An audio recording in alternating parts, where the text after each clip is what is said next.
अब जा रहे हैं हम घर। रास्ते में खरीद दिया तापसी का ईयर वार्मर, क्योंकि हम लोग जब भी स्कूल जाते हैं बाइक में तो वो जाने को मानती ही नहीं है, बिकॉज उसका जो कान मुझे लग रही है इतना जोर से हिचकी। क्या करूँ अभी, क्या करूँ बता दे।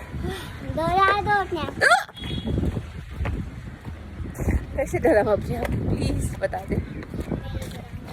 कान में लगा लिया है इसने पफ, तो उसको लगता है कि कुछ सुनाई नहीं देगा। सुनाई नहीं दे रहा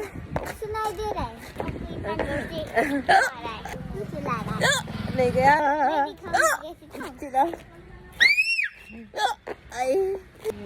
अरे बाप रे, रखता हूँ, बाय बाय।